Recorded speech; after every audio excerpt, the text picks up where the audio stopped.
What is happening, everyone? Welcome to another episode of Comic Book Weekly. I'm Mike Spider Slayer from Comic Book Corner 2.0, and beside me is Kat Kumino, who decided to actually make it today. She was supposed to go on a trip, and it wound up getting canceled, so she's here. I am here, so I grace you guys because of the snow. So. And then beneath me, we have Brant Fowler at Only Good Comics. That's me. Hey, what's up, everybody? And we're going to have a good show today, I think. I think we got some great comics to talk about, not just Ultimate Spider-Man. I was talking to Kat pre-show saying that, like, my top 5, top 6 books were, like, really, really good this week. And then, you know, there was a lot of average books, but I just felt like my good ones are really, really good. So, yeah. I was pleasantly surprised by this week in that regard, because usually it's the sing the tune of like, oh man, yeah, I'm sorry about my top 5, but this week was like, wow, I actually had number 6 and 7 that I really liked too, and it was a hard week to choose from. I don't know if Brant felt the same way. No, definitely. Yeah, there was a lot of good books this week, so making the top 5 is a little difficult this week. Yeah, it's good when that happens. Absolutely.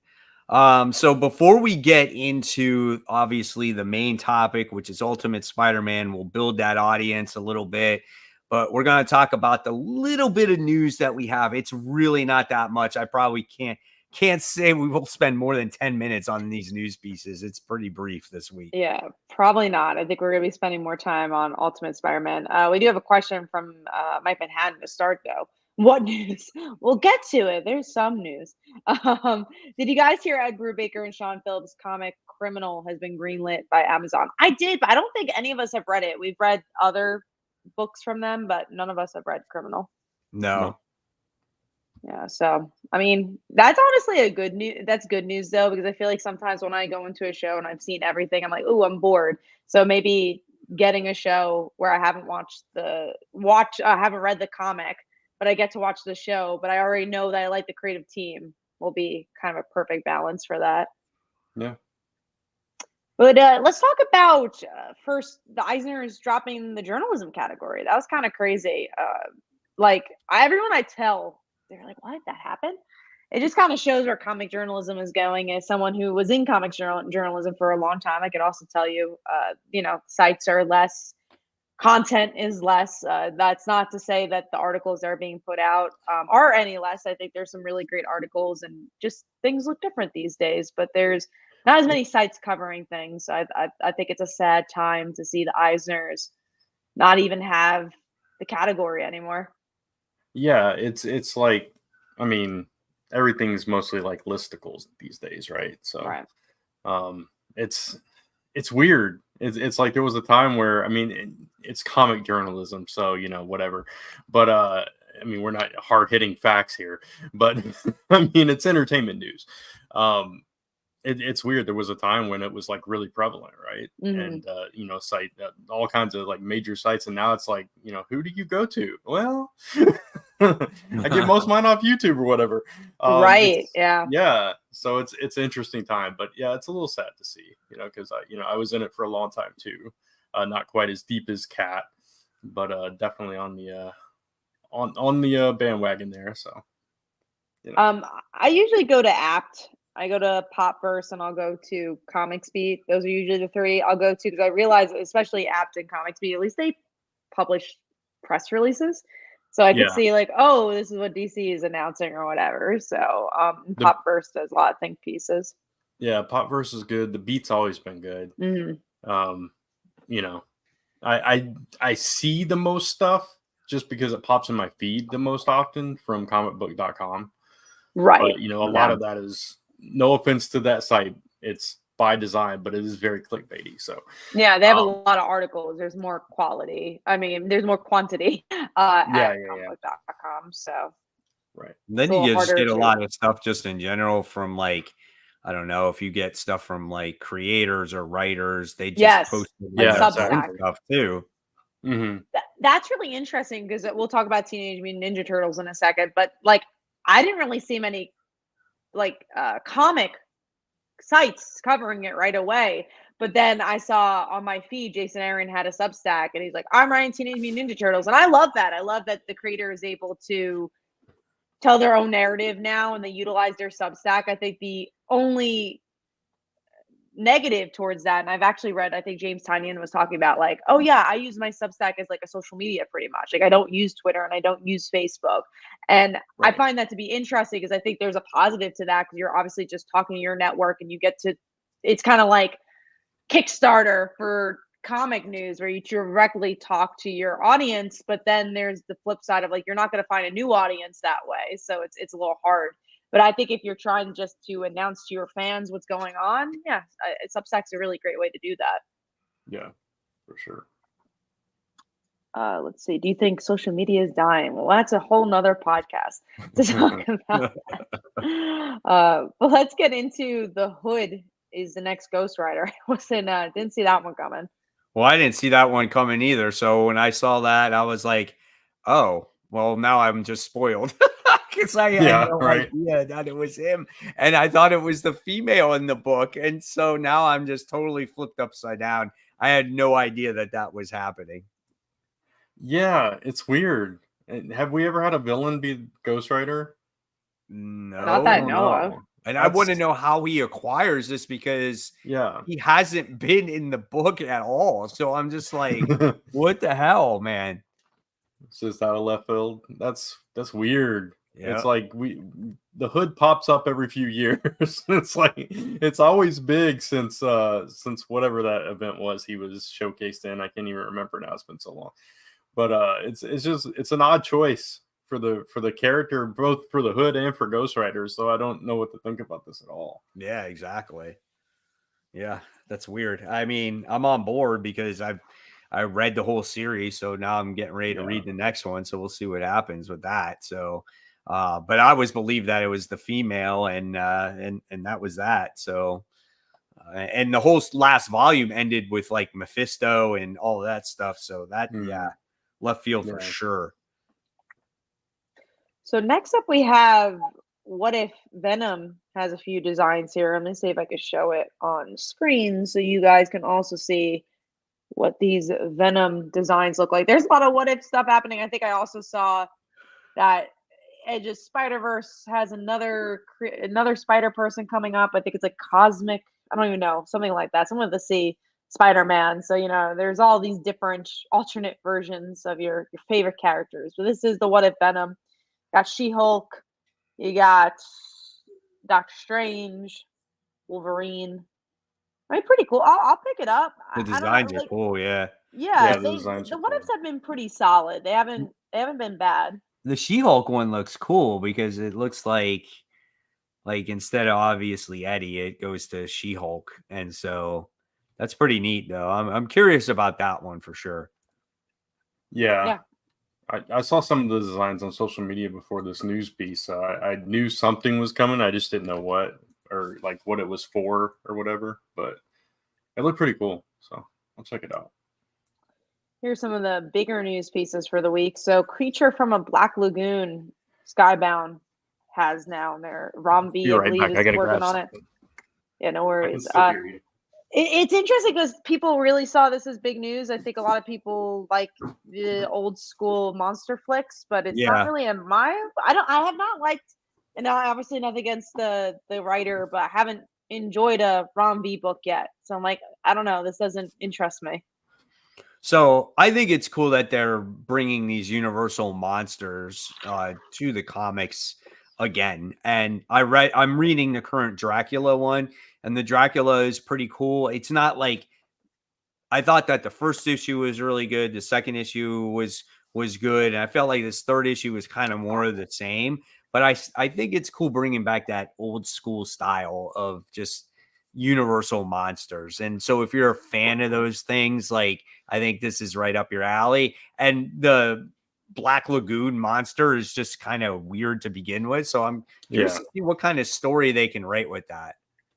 It's funny, and I completely agree with that. The Universal monsters have a huge cult fan base. One of my friends is a huge fan of the Universal monsters and stuff too. So It makes smart business sense to do a book like that, especially if they have a unique take on it.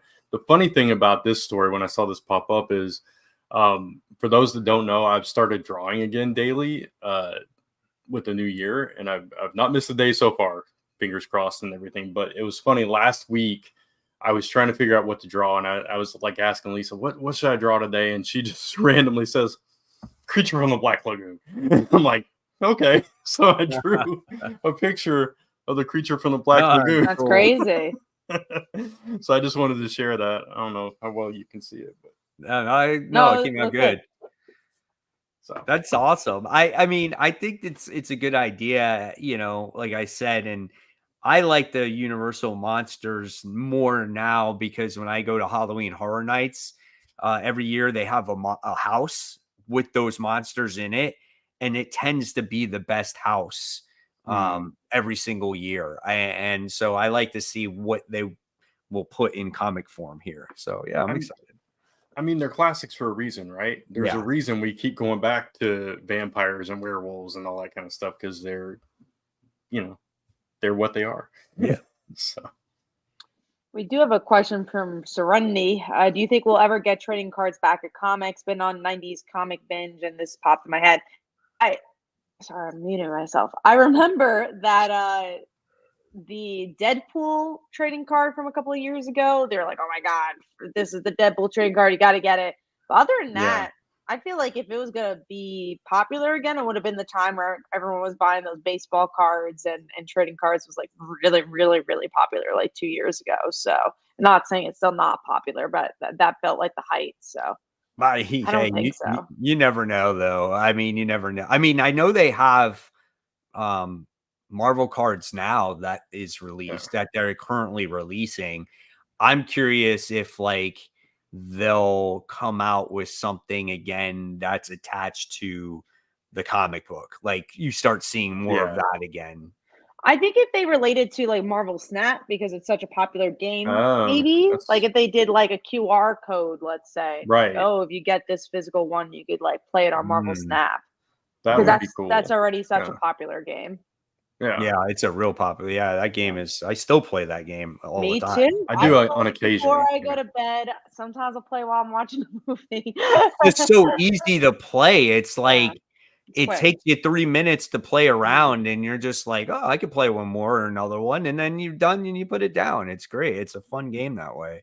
Yeah, and I think that's why it's so accessible. Mm-hmm. Yeah. No, I was just gonna say I wasn't playing it for a while, and then over the holidays they were doing that. Every day you get something free or something. So I was like, oh yeah, I got back into it a little bit. So I also like it's a game that doesn't make you feel pressure to buy anything. There's a lot of those type of games are like, oh my God, you gotta buy $10 worth of stuff. And honestly, even now they made it easier because they unlock different cards you could have bought by just like getting a lot of points. So I'm like, oh, that's really cool. And they really recycle them a lot. So yeah, and obviously like a lot of people play it, not just like us comic fans, but I'll be like, commuting or something and I'll see someone playing it. So it's a popular game. But yes, that's the only way I could see trading cards coming back anytime soon. But who knows? Again, there's a trading card game that people play. So who really knows? I know a lot of artists like still get hired to do Marvel sketch cards and stuff like that, and they're a Marvel artist because of that. So it's a good way to get your foot in the door, I guess. We were talking about monsters, like Universal monsters and stuff like that. The gentleman that I worked with, Mark Spears, on those monster cards. Yeah. And now he's coming out with he just finished his Kickstarter for the Monster comic book series. So he's doing a whole comic book series on monsters. And I think it's like 8 issues that he's coming out with. So, I mean, I think, a combination, he has a nice combination of like cards and comics going on there too. So you never know. Like we said, these things could come back.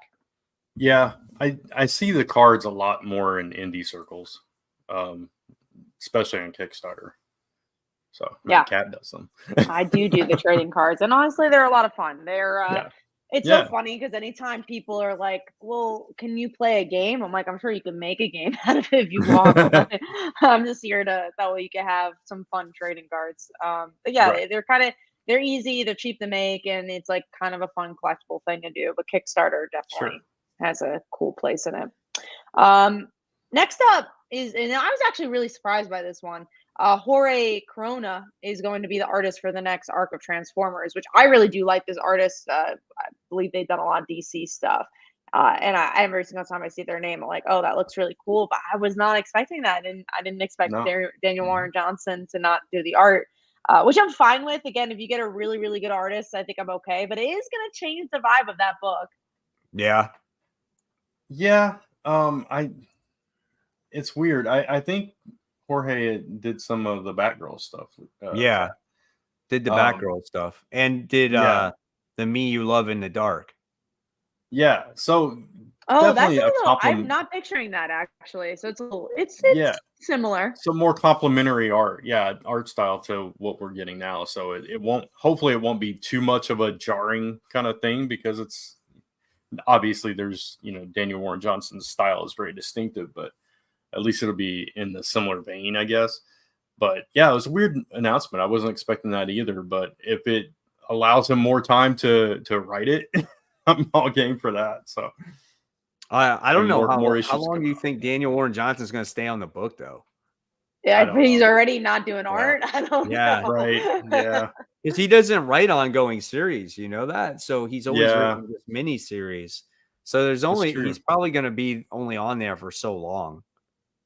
Yeah. I hope whoever takes over whenever he steps down is keeps that same, vibe. Depth and vibe that we have. Yeah, for sure. Not rambling on, because the way it's done now, it's perfect. It's just it has a nice balance of just emotion and action and just things that we haven't seen from the series before, and it doesn't go so deep into the history, and I think that's what I like about it so much. No, it's very easy to read, and I think it'll be hard to see someone else write it, but we'll see. We did have a question from Kenneth. Kat, I heard you started playing Spider-Man games for PS4 and PS5.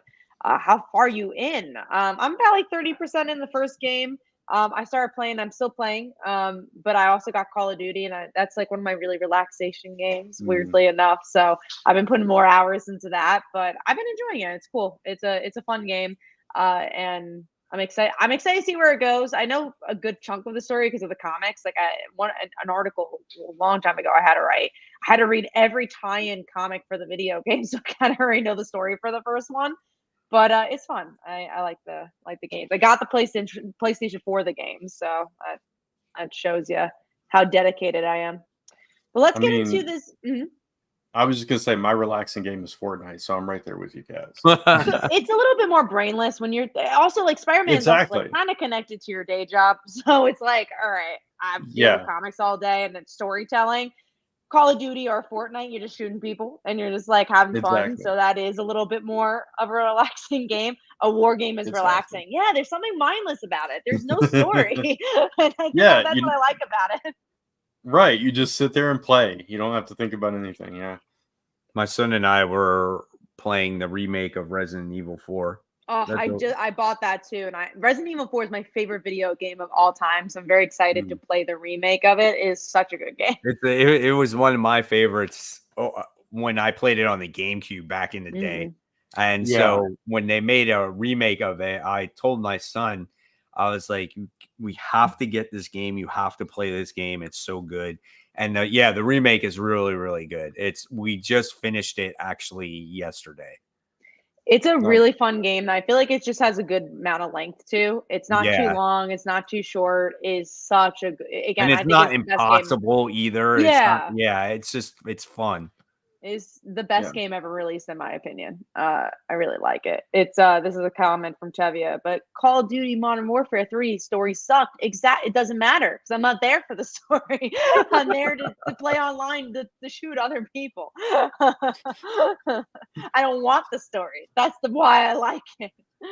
No, Brant, did you play the Resident Evil games, or is that not your thing? No, yeah, I actually love the Resident Evil franchise, and I do remember playing that on the GameCube as well. I haven't played the remake, but yeah, it's a good game. I remember my cousin, like way back, he had me play the very first one. And he was like, "You're gonna jump at this," and I'm like, "Nah, it's not that bad." And then as soon as those dogs jump through the window, I'm like, yeah. I'm like jumping. So yeah, it's a good franchise. I like it a lot. Yeah, they're good stuff.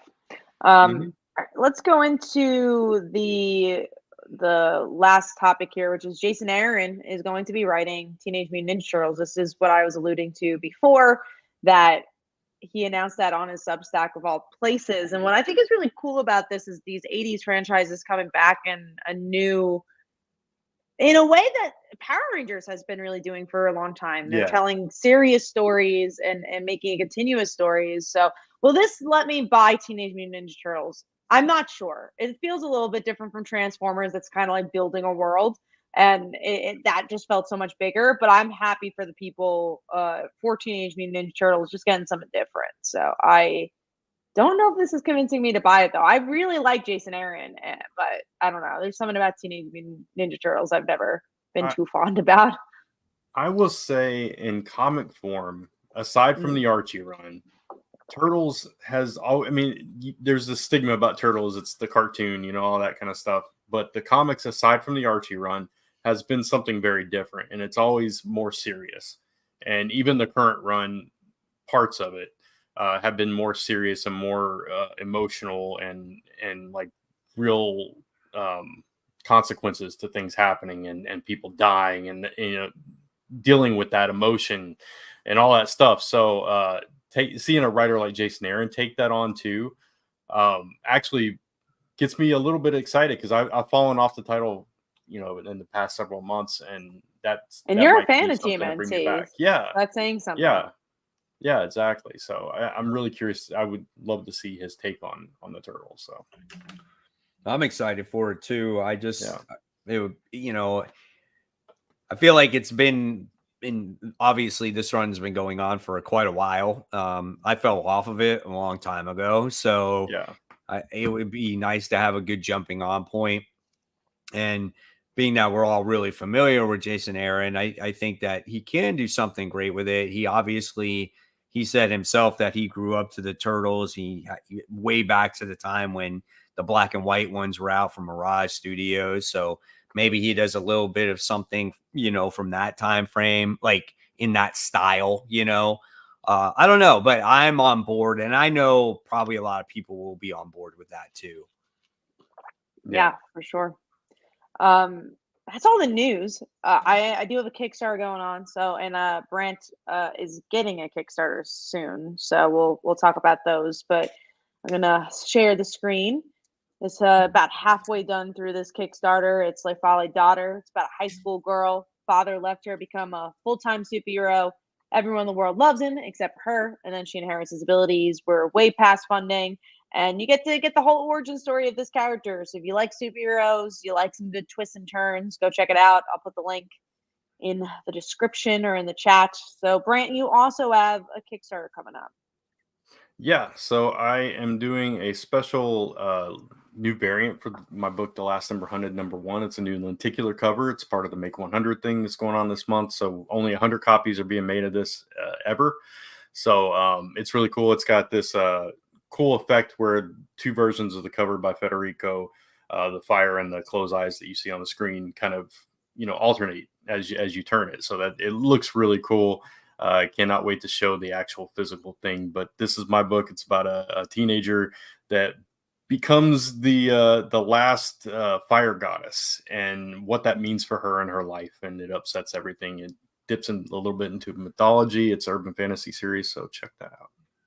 It launches on the 22nd.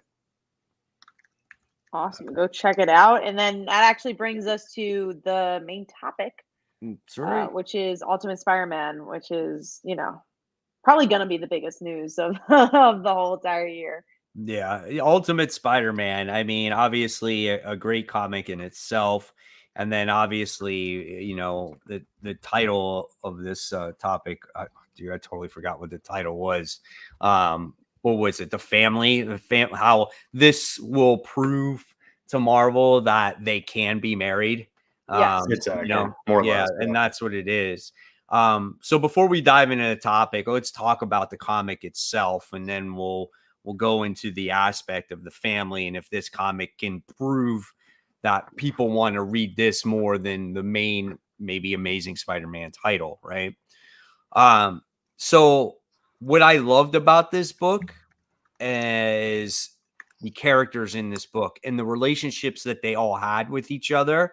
This is something that the main Amazing Spider-Man book has been lacking all of these years. And we also get characters in this book that we haven't seen, like say Uncle Ben, and you get to see that relationship with him and Peter, and you get to see a relationship with Ben and Jonah, and it was all these different things. And I didn't need Spider-Man in this comic to make it a good comic book. We will see plenty of Spider-Man in the future, right? What I loved is that this focused on all the characters, and these characters, right? They're just a little bit different in this universe, and there was enough there to totally understand what was going on. And I just loved the relationship that Peter had with MJ, right? Their relationship is so open. You can tell that they loved each other. She supports him in every way. And that's kind of like what you've been wanting in the main Amazing Spider-Man book. And again, it didn't need a single panel with Spider-Man in it to make it just an awesome read. And I think, what I really liked about it was the surprises that you read it, and it felt like you were reading Spider-Man for the first time, because it is. You're seeing a whole new version. It did what I thought was impossible, whereas like you can't redo the Ultimate Universe, which you can't, but you can redo the feeling of the Ultimate Universe, which they did, because the whole point of the original Ultimate Universe was that he was a kid. We haven't really seen Spider-Man as a kid in the modern age. So in this time, they're like, you know what? We're going to make him an adult, but he's never been Spider-Man before. I'm like, that's a great way to rejuvenate those feelings without copying what has been done before. And yeah, I liked reading it and not knowing what was gonna happen next. You're like, oh my God, so Uncle Ben's alive, and like, what's going on with J. Jonah Jameson? Like you said, Mary Jane, like she was great and supportive. You're like, what are the kids gonna be up to? And yeah, I agree. You didn't need him to be Spider-Man in this issue. It proves that Peter is bigger than just Spider-Man, and I want to see his journey. It was better than I expected, if I'm being honest. And I had very high expectations, but I didn't think it was going to be this good. I didn't have super high expectations because I was just nervous about it. I was really hesitant about it. I didn't know what to expect with it, and that made me very pleasantly surprised. I thought Hickman actually really did a good job with these characters. It didn't feel like classic, Hickman. It felt different. It felt like he really understood these characters and really I don't know. It had all the richness of a classic Spider-Man tale, but like you said, it still felt new because now he's a middle-aged man with kids that's being Spider-Man for the very first time, and that's a completely different take on the character. And yet, all those familiar pieces are there, like both of you said. So it was really good, and like the surprising relationship between J. Jonah Jameson and Ben Parker was like, these guys are buddies. This is weird. Yeah. This is so odd. And, like Peter's, because there's not that Spider-Man element, he's almost like a nephew to JJ. He's kind of like his, whatever. But it was a cool vibe for this book, and it's got me excited for it. And we're getting to see new versions of these characters. We saw Green Goblin pop up in here, and it's like, I'm assuming it's Harry, but it's like, they're all new to this, and after like tragedy, after something major happened, with the Maker and all that stuff, and it's bringing out this, so it's like, yes, it's rebirthing the universe, but there's an actual catalyst in that world that's causing all these supers to just pop up, which is really interesting, and it feels like it's going to be a fun journey. So we'll see. I like the Kingpin too, how he's like in charge of the Daily Bugle. He's not like this crime lord, but he is in charge of this major, paper, which was kind of cool as well. And, And I like Spider-Man's, like, I like Peter's origin here, like, on how he is acquiring these powers and how the comic book was structured, where in the beginning they were like, yeah, we have to have this talk tonight. And you weren't sure what that talk was. And then it all led into the, oh, this is what happened last night. And this weighed heavily on him. He's always felt like something was missing from his life, but he felt at the same time, should I take on this responsibility? Is this going to be okay with me, doing this and my family? And you can see that, she's got his back there. And, this book did have a lot of story. There was a lot to read in this book. So that's where engaging. I thought. Right. And that's where the similarity comes in for Hickman. But were you ever once bored when reading this comic book? Right? Did you, or were you engaged in everybody's conversation here? There's no maps. The big difference is that Hickman's a world builder usually, but he's like, what? All the things I usually do, I'm going to do for character. And I was like, wow, that's a really different approach for him. But that does go to the question of the video. Does it prove that their marriage works? And I think it not only proves that their marriage works, but it proves that we all want something different from Spider-Man. I'm really curious in these next couple of months if this is going to outsell Amazing Spider-Man. And honestly, I think it will, because it's different. Again, that's all I think any of us have been asking for. It's not just like, you can have a married MJ and Peter and still be boring. 100%, because they could just do nothing. But the biggest difference here is that there is actual story happening. Well, it's almost like you fast forward Peter Parker's life to the point where, hey, we finally got married. Hey, we finally had kids, and this is what's going on, in a way. And it's just kind of like, this is the almost the untold story of, Peter Parker when he was older. And this is what creates character growth. And I think all of us Spider-Man fans have been waiting for this forever. Now, some people will be like, well, it's not the main Earth. It doesn't matter. Who gives a shit if it's the main Earth or not? If it's a good story, right? That's all that matters to me. It's close enough, in my opinion. I mean, look how much we like to renew your vows, right? And that was a different world too. Yeah. I think the trap so many writers fell into, or maybe editorial fell into years ago with the marriage was, oh, we can't have that, Mary Jane's always got to be in trouble, or the family's got to be threatened, or that kind of thing, or just kind of off panel always and never referenced. And I think like books like Superman, Lois and Clark have proven that you don't have to do that. And I think this book, at least in this issue, and we'll see going forward, proves that you don't have to have that element to it, that you can still have, and not saying Mary Jane should just be a supporting wife. I want her to be a well-rounded character. I'm sure she will be. Yeah, exactly. But you can have a support system without it being either a crutch or a hindrance. And let MJ have. Yeah. Oh, go on. No, go ahead. I was gonna say let MJ have her own adventures too. I think that's the biggest difference of like what you were just saying with Lois and Clark. If you read the current Superman, they interact with each other, they love each other, but Lois has as much of a story in that book as Clark does.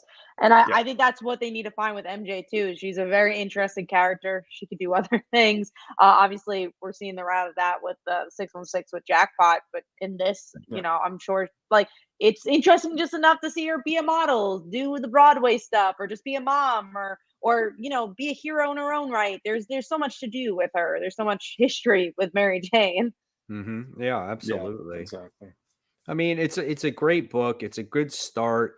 I wouldn't be surprised if this particular first issue outsold the most recent issue of Amazing. Sure, because it's an issue one too. Right. Yeah. So I mean, and then again, people will be upset that Mary Jane and Peter are not together in the main Earth, but at this point they've changed so much stuff that it's not even going to happen. I mean, everything about the Spider-Man universe at this point has changed.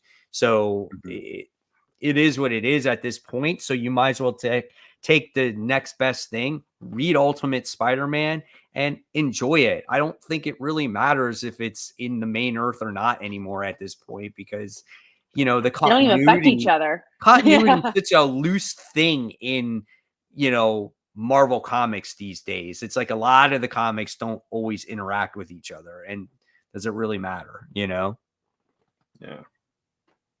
I agree. It was good. I'm excited. I wish this was bi-weekly. So get every right. Two times a month. What did you think of Chiquetto's artwork in this book? I think it worked. I liked it. I do think that sometimes Amazing Spider-Man right now has some better artwork, especially with Patrick Gleason. But I thought it worked for this. It's a gritty world. I liked it. Yeah, I thought it fit the world really well. I think we're used to Ultimate Spider-Man being more bright and vibrant, full of action, but the story they're telling in this one, it really fit well. So.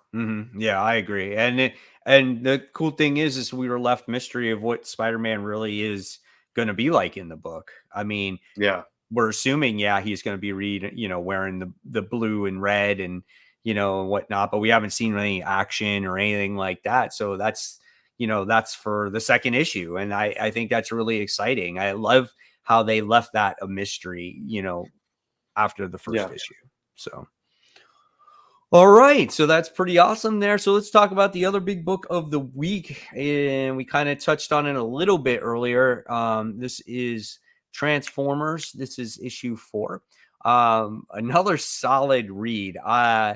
What I love about this book, again, is Optimus Prime puts his life at risk for the humans, for Spike, to use the Matrix, to save his life, which is pretty awesome, because that Matrix is used for basically their biggest nightmares, their darkest moments, to save their own race. And he drained that power of it and sacrificed his own life again to save Spike.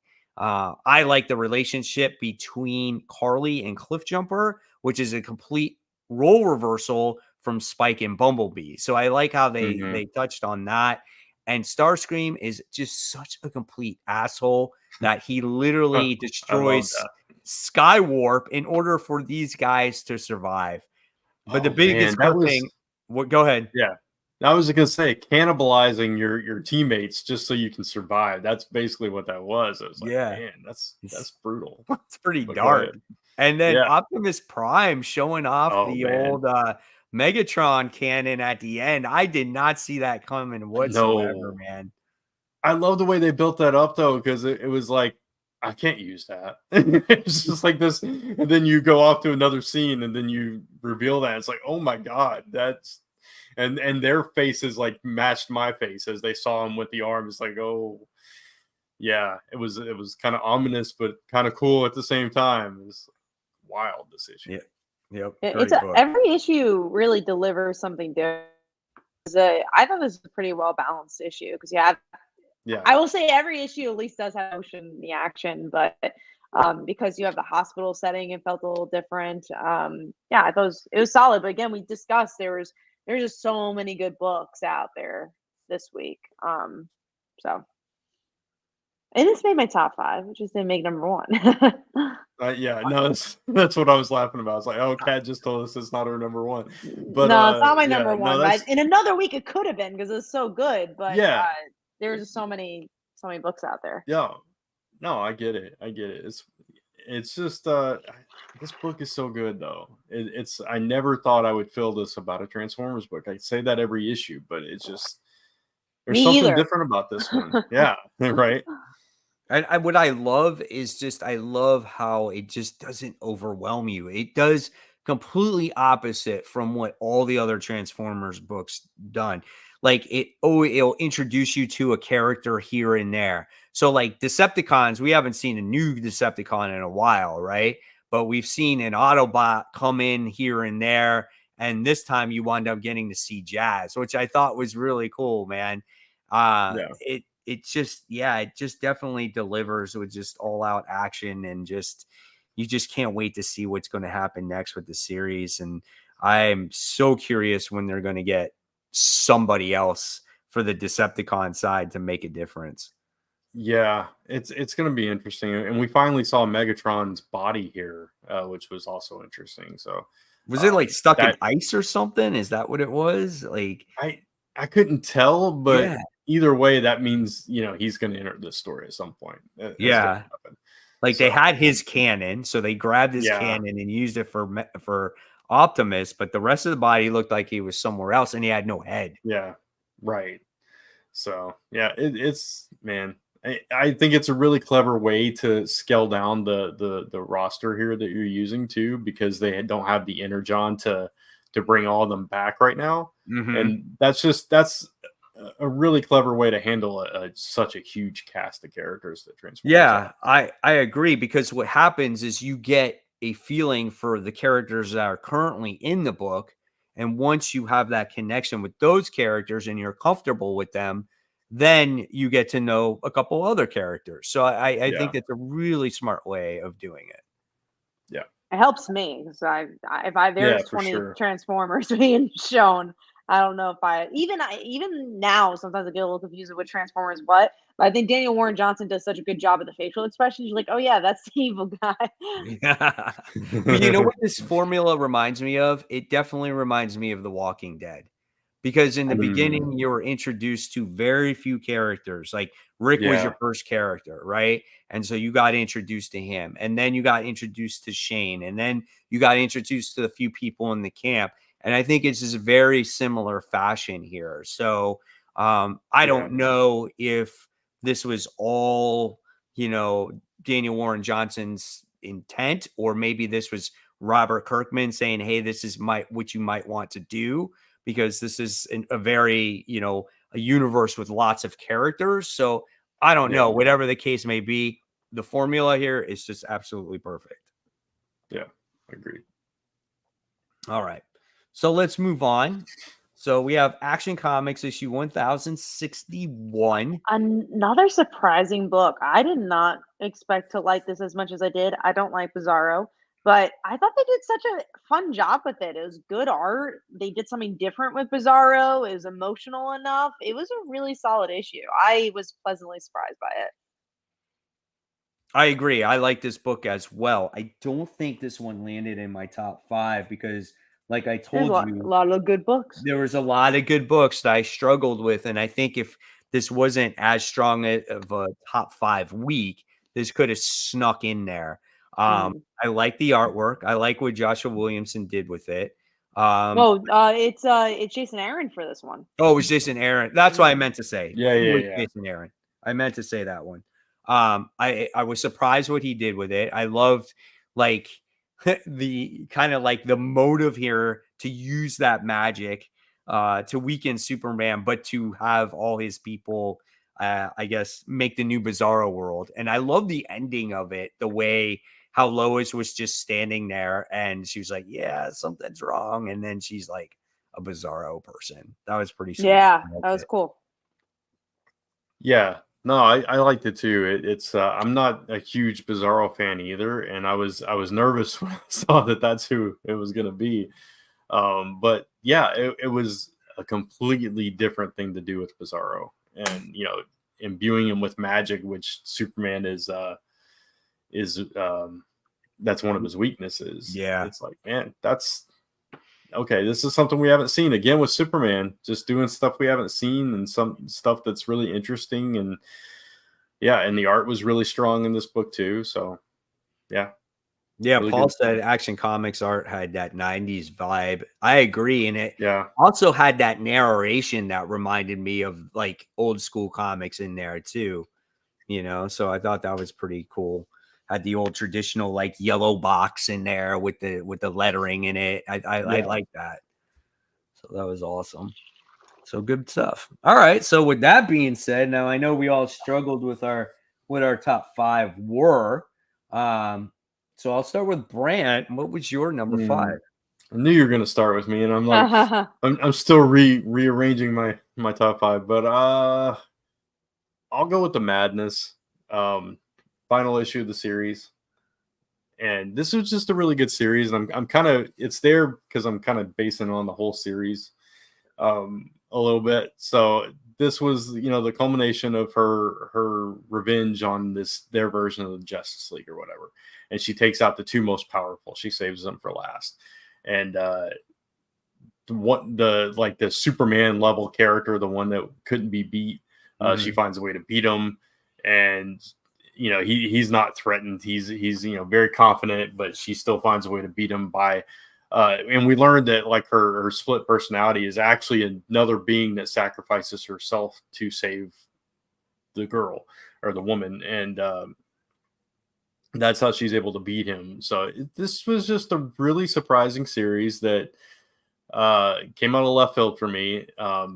This is a shared universe, but this felt like its own complete thing. You didn't have to read anything else AWA to read this book and enjoy it. And this character was so interesting. And I would love to see like a follow-up to see what happens with this character going forward, because she's still around. And now there's no super team, out there to stop her. So good book.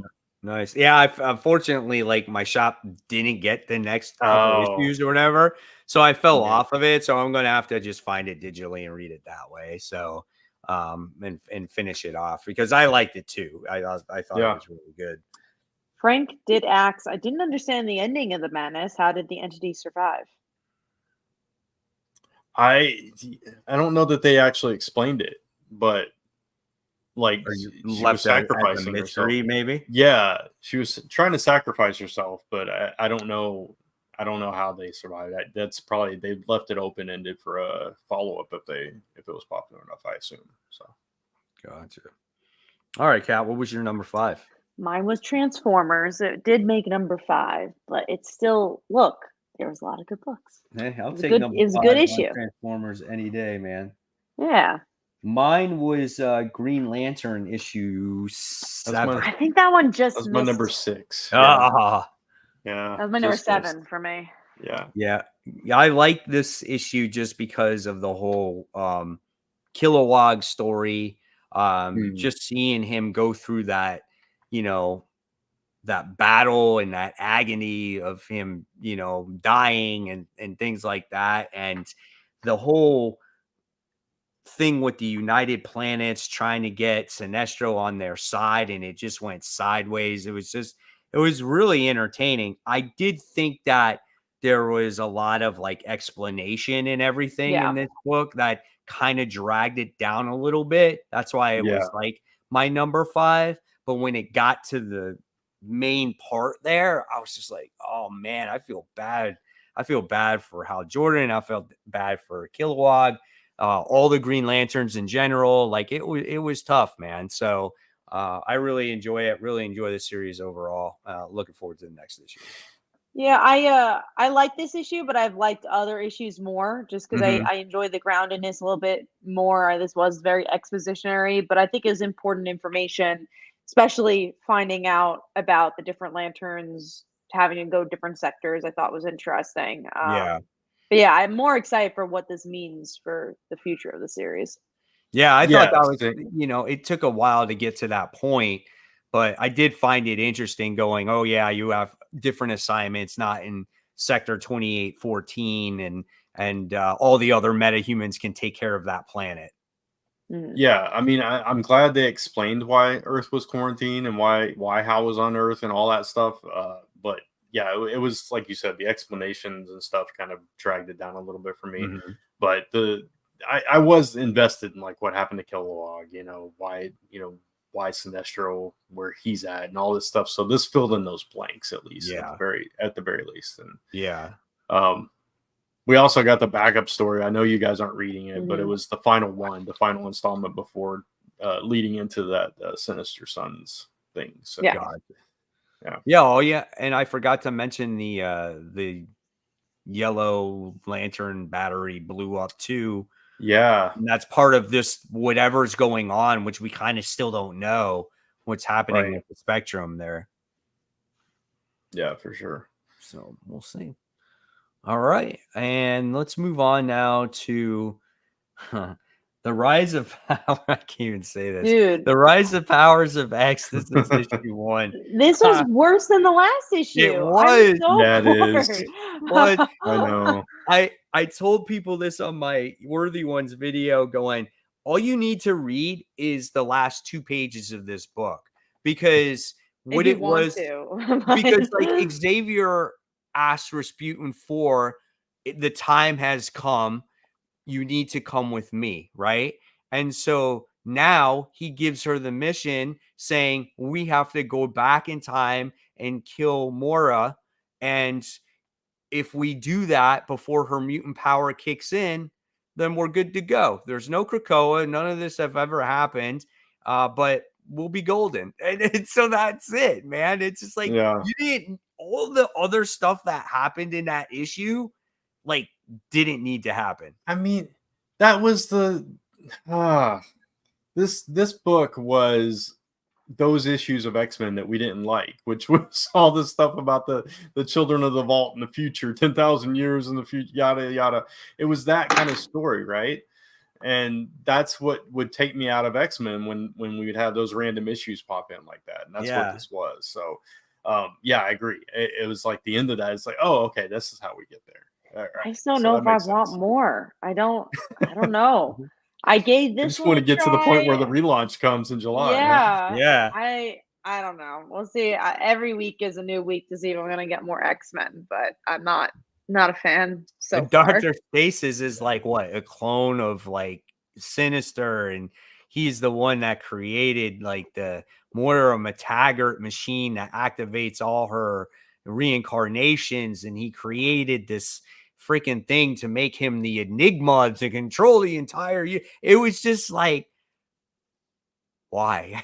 It was just a complete, utter, convoluted mess, and you just didn't even need to read it. Just read the last 2 pages, and you understand what was going on. So yeah, it's funny.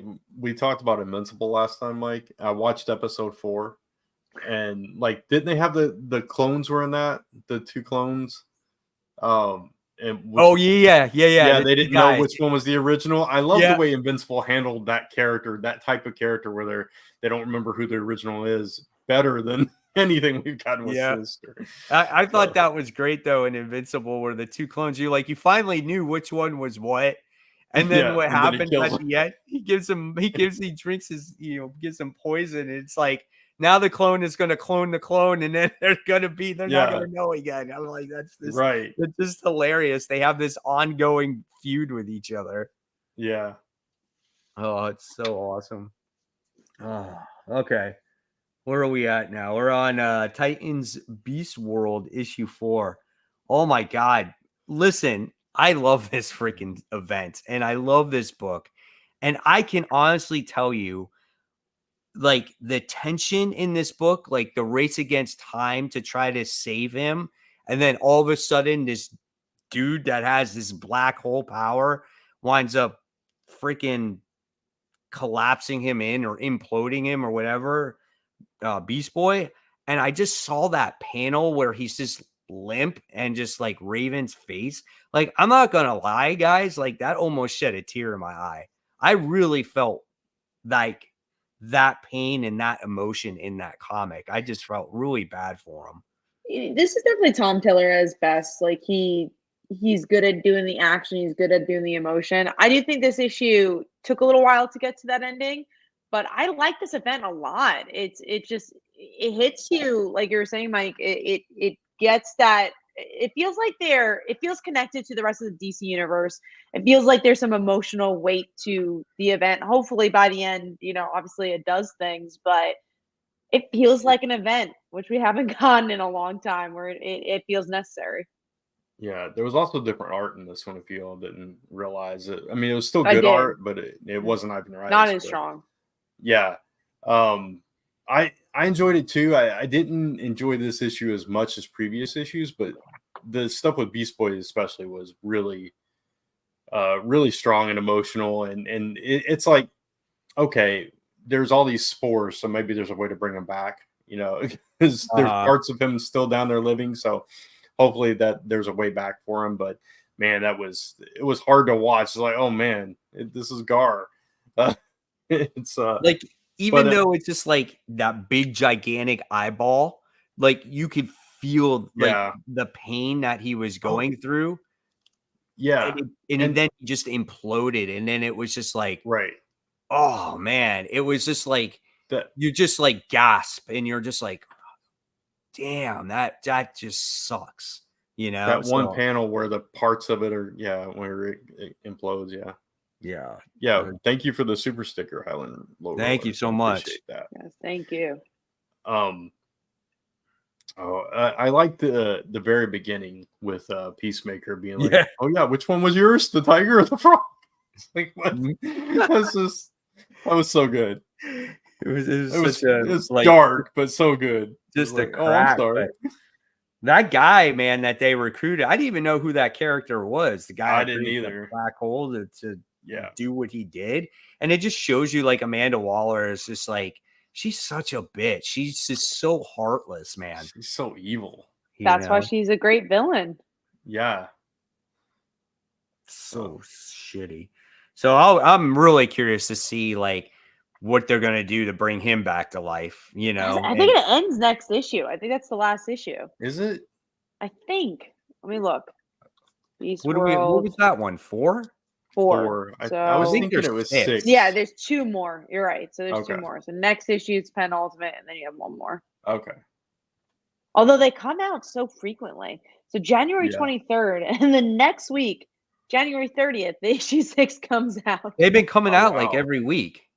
Yeah, that's great. Well, they're skipping a week now. It's January 9th and then January 23rd. Oh, okay. Yeah. Oh, I don't know what the schedule is like for that, but they're releasing it pretty consistently. Yeah, absolutely. I can't wait for this next issue. Oh, Sorny says that dude is a Flash character. Okay. And I think they all character. They were in the show, but like the seasons I'm sure none of us watch. So yeah. I'll eventually. Tubby asks, do you think? Oh, go on, Brent. I just said I'll eventually finish it. Maybe the Flash. I saw the finale. That was enough for me. Tubby says, do you think this event will have consequences? I think so. Yeah, but I think mostly for Titans. Like that's Tom Taylor's writing that series. So I have a feeling that's where you're going to see more of the weight of this event affect these characters. Yeah. Titans and anything that involves Amanda Waller. Yeah. So any Suicide Squad stuff going forward. Yeah. I think it will, which is really exciting for an event to do. For sure. All right. Well, let's go on. Let's move forward to the Sacrificers issue. First one I dropped. Well, I didn't get this one. No. Wow. I feel like it feels like a trade book to me. I like the story, but it's gone really slow. I forgot to include this in my list here. So that might have made my top 5. Oh well. It would have been like number 5. You think it would have been higher? No, it wouldn't have been higher than that. I don't think. There you go. There was something big that happened in this issue.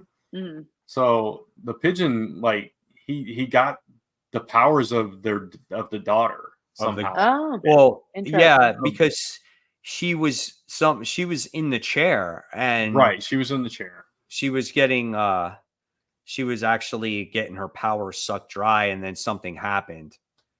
Yeah, so he managed to get them, and then she's like, "Help me," and he's like, "Nah, I'm good."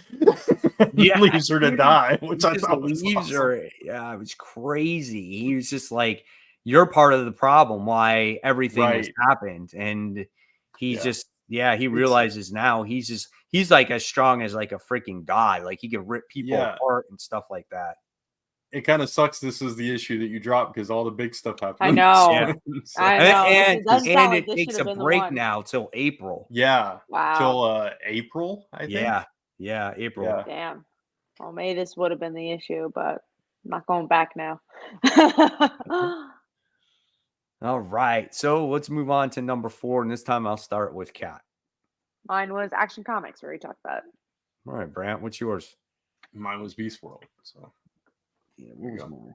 I don't even remember. Oh, mine was Blood Commandment. This is a good book, man. Yeah. What is Blood Commandment? Blood Commandment is a book about this father who has lived in like deep in the forest in a cabin with his son. His wife passed away from cancer, and he's been just living this secret life. And he's a vampire at the end of the day, and he's just trying to protect his son. He's fighting the urge. He's eating animals in the forest late at night when his kid goes to bed. And now the person that turned him has found him, and has gone after his son. And his, one of the wishes that the wife wanted from the husband was, never like change the son, never do anything, wrong or whatever the case may be, to put your son at risk or whatever. And he's forced into a bad situation, the husband, at the end of the day, because he comes across this vampire, and he's forced to choose if his son lives or dies. And so he can die or change him into a vampire. And the way the artwork is done in this comic is beautiful. And it's just a really intense story and really, really good. I never thought that this book would be as good as it was, but this is awesome. Same guy who wrote Something Epic. And I kind of fell off of that because it was the summertime. But yeah, this book is really emotional as well, because it's a father-son story trying to do whatever he does to protect his son. And at the end of the day, he fails. And it's just crazy, man.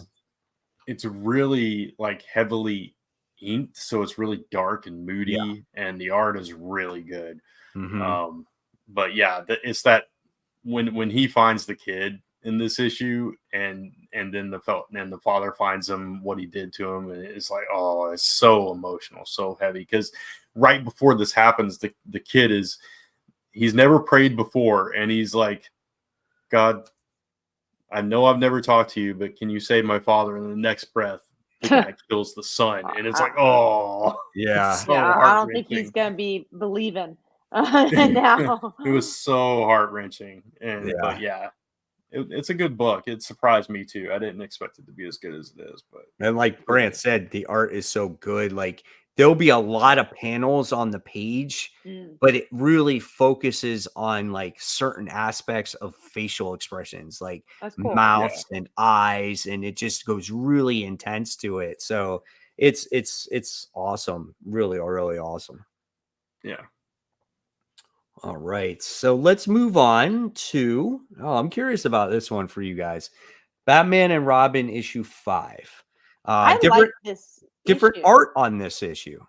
And I thought that was okay. I'm like kind of tired of the filters on this book. So to have something that just looked plain, I think really worked. And this is everything I want this book to be. It's has to do with the school. I like the teen aspect of it all. I thought the supporting characters are interesting, and then like one of the teens ends up being like a villain. Yeah, I liked it because there wasn't a lot of Batman in it, and I just thought it was more of a Robin story, and I hope this is the direction they continue to go. I liked it too, and I like the art style. I like Damien in this book specifically. I like the way he was drawn. And yeah, I like the high school stuff too, and I like that. Bruce is kind of questioning, are you sure, son? And at the same time, he's like, yeah, I'm sure, dude. And he's like, okay. And just their relationship, I thought it was a little bit stronger in this issue. It wasn't.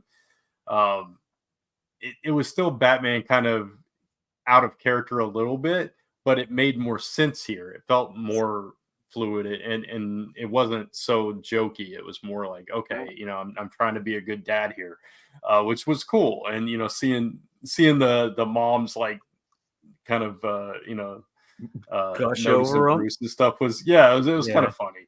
There's some funny moments in this, but I like this book, and I think this was a really solid issue of it. It didn't quite make my top 5, but it was close. Yeah, I like this one as well. For some reason, like, I saw the art, I'm like, oh my God, the art's so different. Like, it's such a drastic change. But at the end of the day, I was kind of like, man, I think I might like this art better because it's not Me too. so in your face and you can like keep track of what's going on, and it doesn't try to be action heavy. It just is a more grounded book, which I think like Kat said, like that she wants, and that's what I want out of this book too. I think that's when this book succeeds, is when it's more down to earth, not like we have enough regular Batman books where he's fighting all these crazy characters all this time. And I think a Batman and Robin book works when it's a father-son book. And because at the end of the day, that's what it is also, it's a father-son book. And the soccer player thing was kind of interesting as well. We knew that would be more interesting than fighting Batman villains, but kind of right. Yeah, I agree on the art. I like the art originally, but I agree it is definitely more suited towards action. Mm-hmm. So we'll see how that continues. All right, so let's go on to Giant Size Spider-Man issue 1. I mean, listen, for me, this was there. It was there. It was a rabble story. Glad I didn't miss anything. Connected to the next issue of Miles Morales, really. I wish I had read this before Miles Morales, though, because I read them the other way around. And did you? Like, oh. See, I did. Yeah. I read this before. I got lucky because it was a number 1. So that's why I had to do it for my show. So Yep, I did it. And then, so answer this question for me.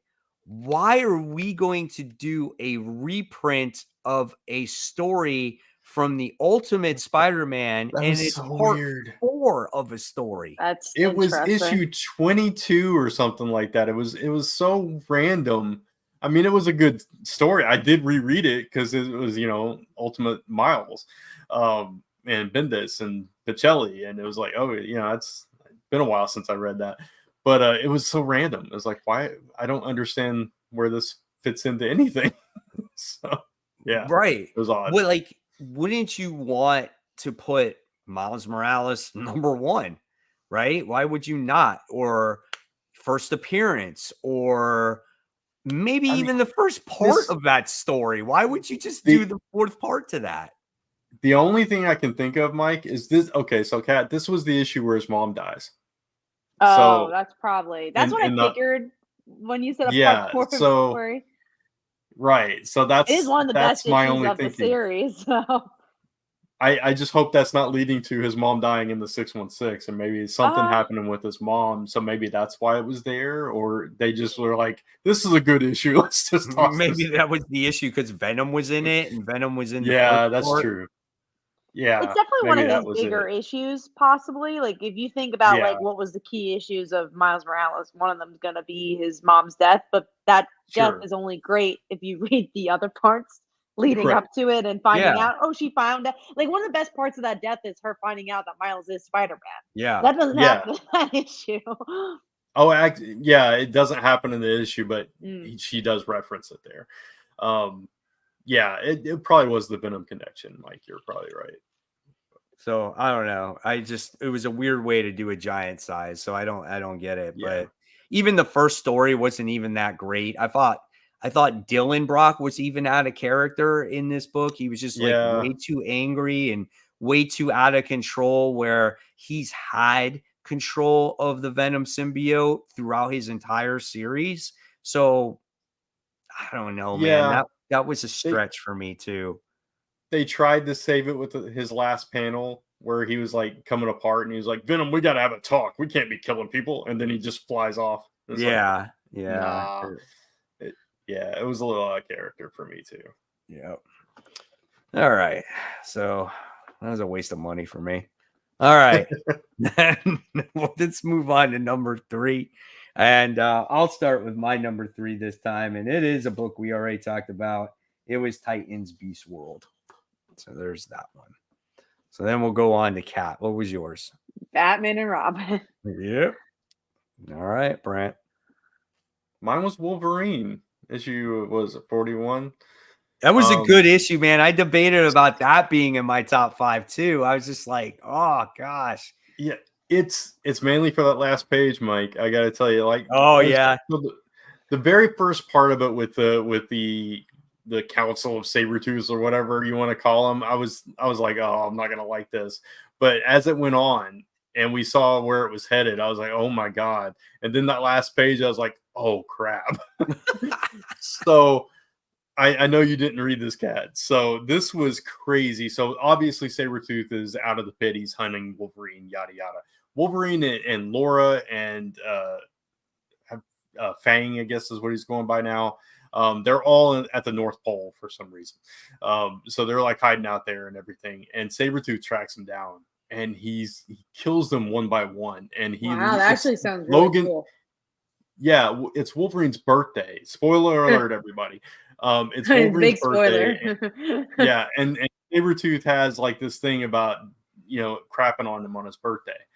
Doing something really awful on his birthday. So at midnight on his birthday, he leaves him happy birthday spelled out in the snow with body parts of all of the people that he's with, including his kids. It's like, oh my God. Yeah. It was so brutal.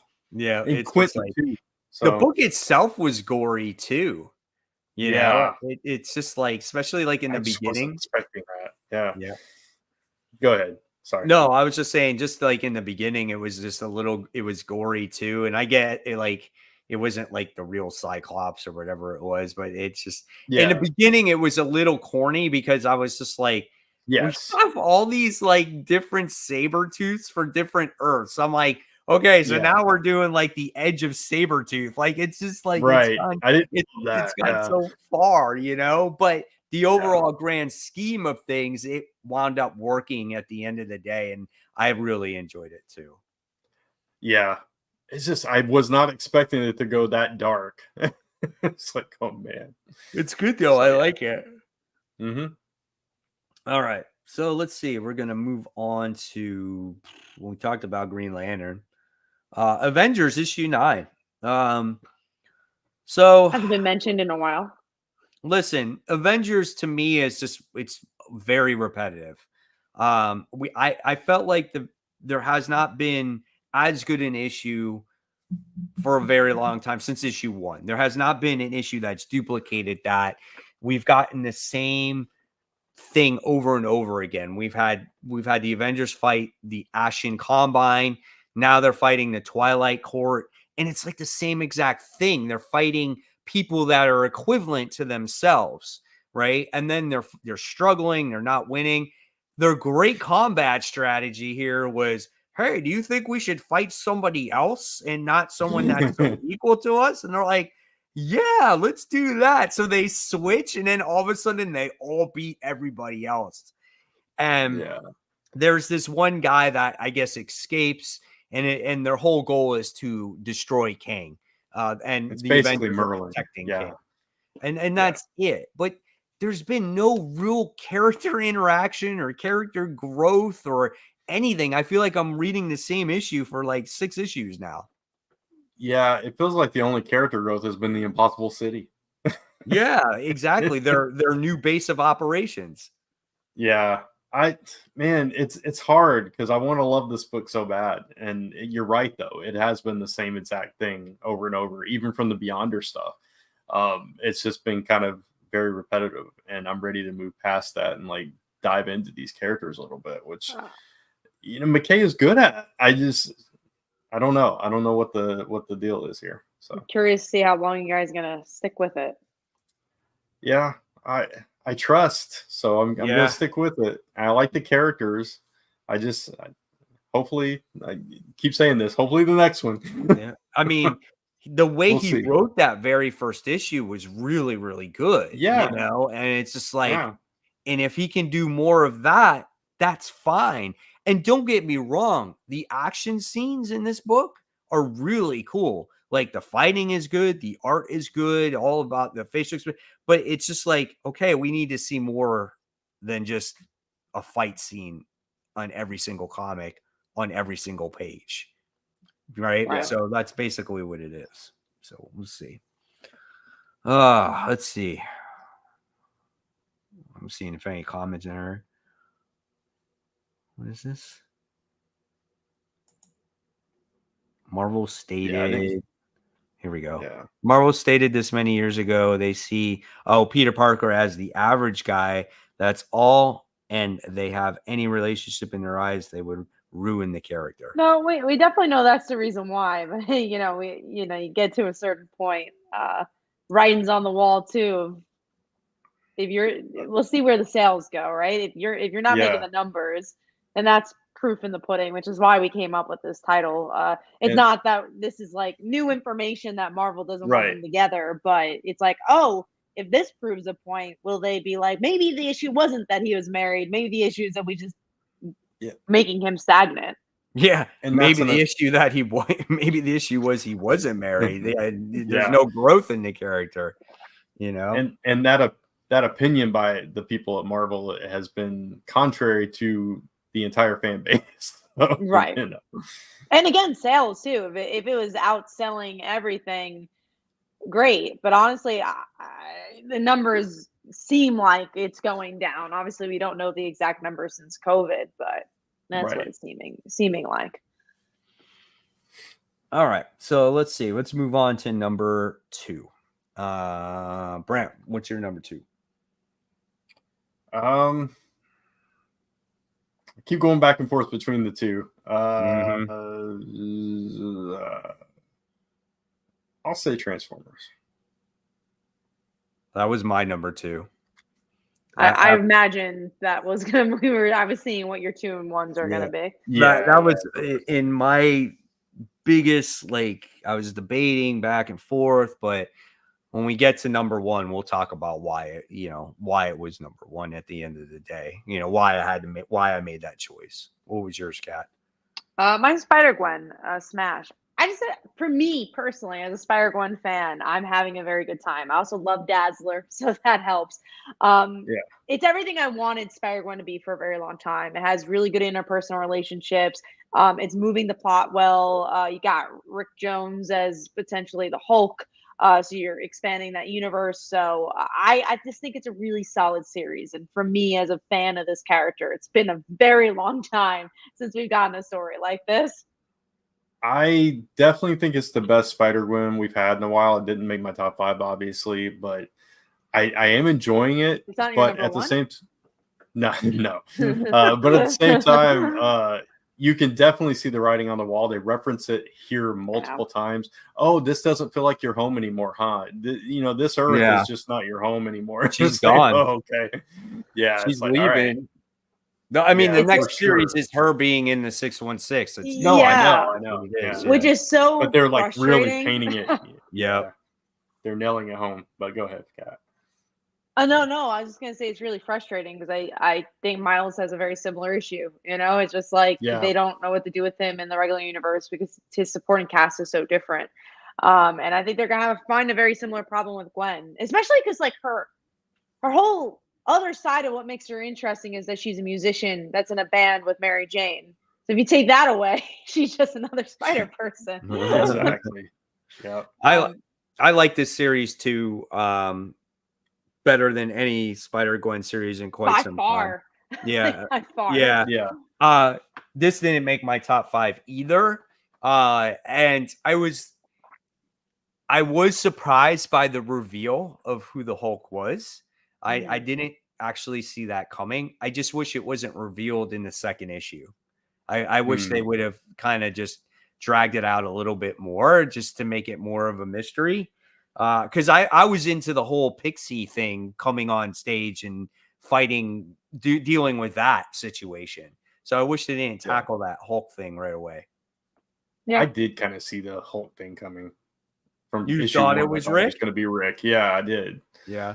So after seeing him for the first time, I was like, oh yeah, that makes sense. Because you're like, he's in this book and there's this Hulk creature that's showing up. Like, all right.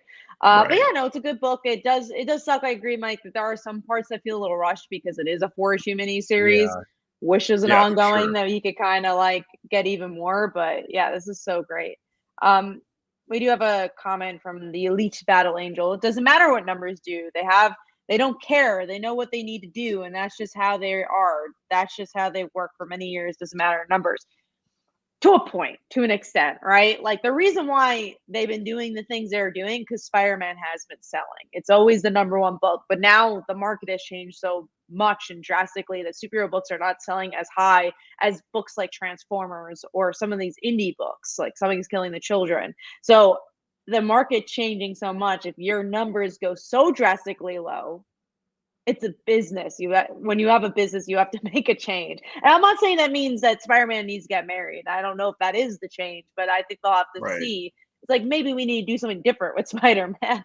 Yeah, I mean, yeah, for sure. I could say that in the Amazing Spider-Man title, like we talked about earlier, they're definitely changed some stuff, but is it for the better? Like jackpot, like okay, Mary Jane's jackpot, right? Spider-Man gets a new suit. We wind up seeing all kinds of things. We wind up seeing Harry or Norman Osborn become good as the Gold Which Goblin. has been the best arc for a while. Right. The Goblin Queen or Queen Goblin, whatever the heck she's called. Like we saw that. So there's a lot of different change, but it doesn't mean that change is always good, right? And when you put certain people on books, like I hate saying this all the time because I don't feel like I need to always reiterate that the artist that's on the book, but that's not who should be drawing Spider-Man right now. You should be having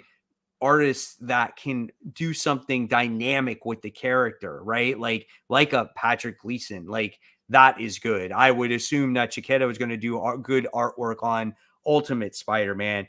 I mean, we don't have to rehash the same artist that's done Spider-Man in the past, but do something that can have dynamic artwork on the pages instead of like last week we talked about Spider-Man and Gang War where freaking Kingpin and Tombstone are basically kissing each other. Like that's supposed to be a major fight, and that's not how it should be drawn. That's not how you should see that. Right. You know? And I think that I had a thought and I just lost my brain there. But no, I definitely agree. I think it's just art's not great. Oh, well, I was gonna say is like, yeah, we're hardcore Spider-Man fans. Of course we're gonna pick up Spider-Man.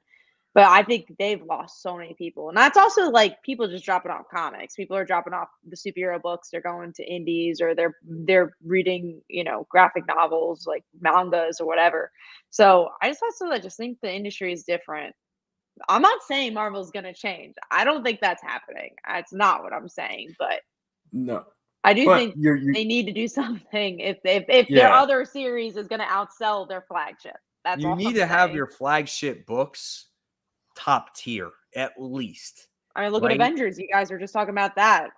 Avengers, Spider-Man, Iron Man, especially Spider-Man, because if you write a good Spider-Man book, people will buy it. But if you keep writing it to where it's average or this roller coaster effect, people are going to be like, this sucks. It's inconsistent. I'm not going to read it. And what's interesting about Ultimate Spider-Man, and obviously you got to poll and figure out why people bought it. But I think a lot of people bought it after they found out the story was really good. Because I'm sure, there's some I want to see them together. But I think it sold out the way it did because people are like, oh, this is different. And I've heard from a lot of people word of mouth that this is really good. I think that's why it's doing well. Mm-hmm. And then I've seen this song before, and honestly, I just am tired of this game. It just seems like we're just playing favoritism or fan service because we just can't simply move on and bring something new. I think we're all in the same agreement. Again, this is not a conversation of us wanting Peter and Mary Jane together in the Amazing Spider-Man. I honestly don't care that much at this point because they've done so much for them not to be together. We're saying they need to do something different with the character. They can't be afraid to do something different with the character. And the sales are being affected because they're not doing anything different. The biggest sales in this, I think we can confirm, the last time the biggest sales happened for Spider-Man was Superior Spider-Man because it was so different. Yeah, exactly. Also, we just thought it would be an interesting topic to talk about. So we wanted the clicks, so that is why. Yeah, I mean, but at the same time, we have talked about it many times how we don't like that decision that they can't be married. That's just a dumb decision, in my opinion. But that's me. But yeah, I do think it will at the very least prove that it can work. Whether that means anything, that's neither here nor there. But we're not in the room where they talk about it. But Tevye says, question: what happens if Jackpot fails badly? Nothing. They just write her out. They just don't do another Jackpot. Yeah, it's just a mini series, it's all. I think what we want most of all, and Kat said it already, like, it's not necessarily that we want Peter and MJ together. It's just we want change from the character. We want him to grow. He's been stagnant forever. It's nothing changes for him. We have a comment here too from the same person. The biggest issue is Spider-Man's multiple people coming in to do Spider-Man. None of their ideas really captivating. So I'm sorry, there's a point where you need a guy that just needs. See, I would agree with that. But if every single person you put on this title for 10 years have been doing the same thing, it's probably something else. It's probably the foundation that's broken. There's been like 10 different writers writing this character, and it all feels the same. So I think there's something that's not, it's past the writer at that point. Right. It's hard when you have a character as big as Spider-Man, because you have that where you have to maintain a certain status quo. It's like, you can't do this with the character, you can't do that, you can't use this character, you got to stay within these parameters that we give you and tell us a great story. And sometimes that's hard to do. When you literally can't do certain things with the character. So that, like you're saying, Kat, goes a little beyond the writer that they bring in. But at the same time, I understand that if certain stories aren't captivating you, they haven't been captivating us either. So, and also, I don't want to sound like, and it may be, and I hope we're not sounding to Elite Battle Angel that we're like being harsh on the Amazing Spider-Man, no, because we love the Amazing Spider-Man, we love reading it. And again, I also like, we're not nostalgia trip people either. We're not like, we want the old Spider-Man. Yeah. That's not what we're looking for. We're literally just looking for a good story, and it just so happened to be that Ultimate Spider-Man gave that. It gave a good foundation. Yeah. Also, we don't like hating on writers or like putting all the blame at their feet and stuff, because it's a hard gig, I'm sure. Again, with everything that they have to be restricted to and everything. So and not every story is going to resonate with every person. So. And I think we should also add, because I think Lead Battle Angel mentioned they weren't a Hickman fan. Neither of us. So like, we're also not huge Hickman fans, and I think that was such a surprising point of it all. Right. There's a handful of stories from Hickman that that I've enjoyed. You know what I'm saying? Yeah. Like I liked Battle World. I thought that was kind of cool. What else did when he came out with the original X-Men? I like that. The Powers of X and House of 10. Like, I like that too. But a lot of good stuff, like, I'm not into, Yeah. The incursions with the Avengers. That was. Yeah. You and I both like that. Yes. And that led into the whole Battle World situation. But once we got into Battle World, like, I like that stuff. I thought that was pretty cool, because that was different. That was something that we haven't seen before. We do have a super chat from Highland. Jackpot would fit well in I'm guessing the Ultimate Universe. The mesh U is a bad definition. I wouldn't use it. I don't know what that is. So. Yeah, I don't know what that is either. But if it's a bad definition, I'm sorry. But if it's just the Ultimate Universe, then I don't know what that universe is. But sure, Jackpot is we'll go back to what talking about Jackpot. Like, it's funny you say it's Jackpot ruining everything. It's like, there was a time when Mary Jane wasn't in the book for years. That's true. All right. Which I think goes to our number one, which I think we all know. Oh yeah, that was our number. That was my number one. That was number one, right? Ultimate Spider-Man, Cat's number one. And the reason why it was my number one over Transformers is because I just liked how it didn't have to rely on Spider-Man to make it a number one book. It was actually a well thought of story with great conversation between all of the characters in this Spider-Man universe. And I loved all the interaction. And again, that is what is lacking in the main title. Again, it has nothing to really do with, at the end of the day, with Mary Jane and Peter being married, but it was just all the interaction. I just loved all that stuff. It wasn't so like, I don't know, corny. I guess if that makes sense, right? So it gets me excited to see where it's gonna go. oh yeah, sure. Absolutely. The book I'll be excited to go to the comic book store for. Absolutely. All right. So with that being said, I guess we'll pass it on to you, Brant, for the most anticipated. Yeah, let's do it. All right. So it's kind of funny. I just like took my books from both of yours. Just y'all put yours up first, and I was like, well, I agree with this one on Mike. Well, I agree with this one on Kat. So I'll just mesh it together. Yeah, exactly. So I also didn't want to be too repetitive, so I mixed it up a little bit because it was almost identical to yours again, Mike. So there was 2 weeks in a row. Almost 2 weeks in a row, yeah. There was 1 week when we all had different books. That was an interesting week. Yeah, but most weeks it was. It's all the same because we also like a lot of similar books. So it's just that's what happens. Yeah. Unless you have a second coming in there, and then usually it's the similar books. Exactly. So I'll save our number 2 because we all have the same exact number 2, which is kind of funny. But let's talk about Jackpot real quick because we've already referenced it several times through this. It's my number 3, Kat's number 1. I'm curious about it, and I love Mary Jane. I don't know what to think about this book, or I'm not familiar with the creative team, so, or at least not the writer. So that's a little bit of the scary part. And me and Mike were talking about that because I was like, oh, how do you not have Jackpot on your most anticipated? And Mike, you were saying that. I was like, I don't know the writer. If this is Jed McKay, it's so much easier. But I think that is a little bit of the scarier part of like, oh man, it's kind of goes back to like the Spider-Gwen stuff. There's been so many lackluster Spider-Gwen series, but then you have a trusted writer like Melissa Flores, and she's hitting out of the ballpark. So it's a little harder with the newer creators, but definitely want to give it a shot. And I love Mary Jane, so I hope it's solid. Yeah. So then we have Wonder Woman number 5, which is your number 3, Kat. Almost made my list as well. Yeah. I've been pleasantly surprised by this book. I usually am not into Tom King's writing, but I think he's been hitting out of the ballpark. Every issue is interesting. It feels different. The art is incredible. It's a love letter to Wonder Woman, and it's been a long time coming, honestly. I actually already read this book, so nice.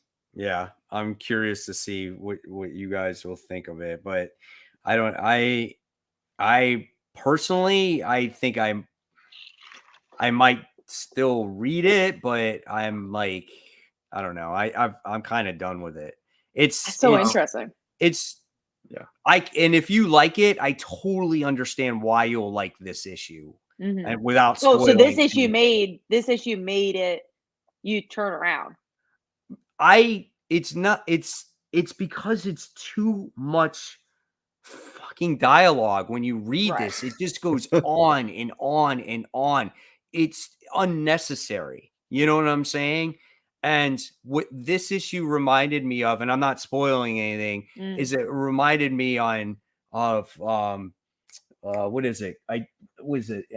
Heroes in Crisis. The way the paneling layouts are and the way they're all talking, it reminds me of that. I'm reading Heroes in Crisis. The way the art is laid out is the exact same thing, but that's not it. For me, it's the narration and the scenes. The same scenes take so long and so drawn out. And I think that's just the issue that I have with Tom King.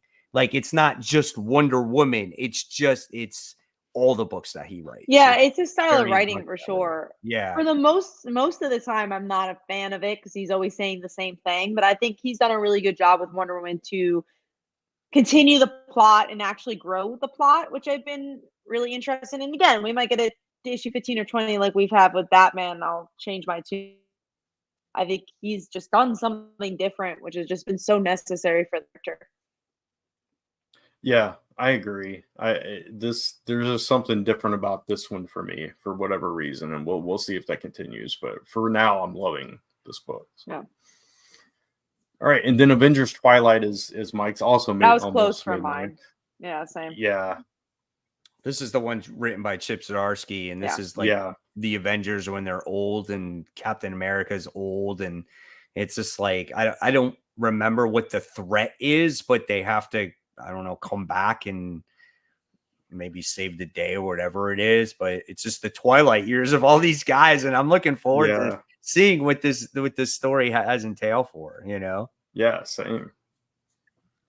All right, so let's talk about Cobra Commander then, Mike. That's our number ones. This is absolutely the book that I'm anticipating most. I'm picking it up. Yeah, I just, G.I. Joe fan. Yeah, I mean, Cobra Commander's awesome. Like he's Starscream. It's exactly what he is. He's like the same character, and pretty much. I just want to know how this ties into the Energon universe, because it's gonna, that first issue is gonna tie into it. So I'm really looking forward to it, man. I'm so excited for this.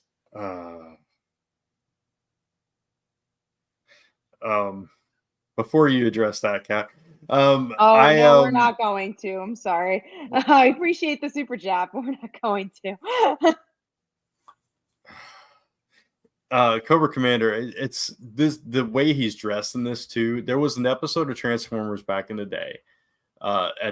There was a character in like a diner that was like doing these dealings and stuff, and they didn't reveal who the character was, but at the very end, he was dressed in the trench coat and everything. At the very end, as it's going off screen, he just like the camera zooms in on him and he goes, Cobra. And it was just like it was this unofficial tie-in between the two franchises, and I just still geek out about it thinking about it. So there's a lot of nostalgia with this book. So. Yeah, I am so excited for it, man. This is a great time. There's just a lot of great stuff coming out right now. So my hat's off to Skybound for putting this whole thing together, to getting people excited about, comics, and that's what it should be. When you have titles that sell over 100,000 copies these days, that's freaking awesome. And that's just what, Transformers did. I think Duke did really well. And, now you got Cobra Commander. God, man, it's great stuff. And Thundercats is coming out soon, which I'm going to check out for sure. So it's great, man. It's like Saturday morning, but in comic books all over again. Yeah. Yeah. I like Serenity's comment here. The Cobra vehicles are Decepticons calling it. I would love that. Dude, that'd be hilarious. That'd be awesome. So, all right. The last book then is the only one that made all of our lists, which is Kill Your Darlings, number 5, a book that we absolutely love. Yeah. Didn't have a long break either, which is, I don't think I got a break at all really for these arcs. I love that. Seems like things that were done early, and it's just a fantastic book. Go read it if you're not. So and check out Kat's interview. I saw it pop up on social this morning. So. It was a really cool interview, and just to hear, it took him 3 years to make this book. That's crazy. Wow. And they met Ryan Stegman when they were in high school. Wow. And they kept contacting them, and then just end up making a relationship along the way. That's cool. And they both met doing a Spider-Man podcast, the two writers. So it was an interesting podcast. Go check it out if you haven't. Yeah. Oh, this is really nice. Picked up all the Kill Your Darlings on your suggestion. I love that. Awesome. I'm glad you guys you picked it up because it's a great book. Yep, absolutely, man. Definitely worth the read. I remember reading that first issue, and I was like, wow, this book is freaking great, So, and now it takes a different turn where it's just like now they're in the world itself, and the best friend winds up getting taken away by the freaking creature or whatever it was. So I'm excited for it, man. Really cool. Yeah. So that's it, right? That's it. All right. So I guess that wraps up another episode of Comic Book Weekly. I'm glad you guys enjoyed it. It was an awesome show to talk about Ultimate Spider-Man and all the other comic books and our news as well, and taking your guys' questions also. So hopefully you'll join us for another episode next week. Until then, make sure you subscribe to Comic Book Weekly, as you'll get to see all the episodes there, as well as subscribe to my channel, Comic Book Corner 2.0, as the episodes stream on there, and you can check out all my content. You can check out Brant's YouTube channel called Only Good Comics, and Kat's channel as well called Comic Uno, where she does a weekly show talking about her comics of the week as well. So, guys, as always, thank you so much. Like, subscribe, do all that wonderful stuff, and we will see you next week, and have a great new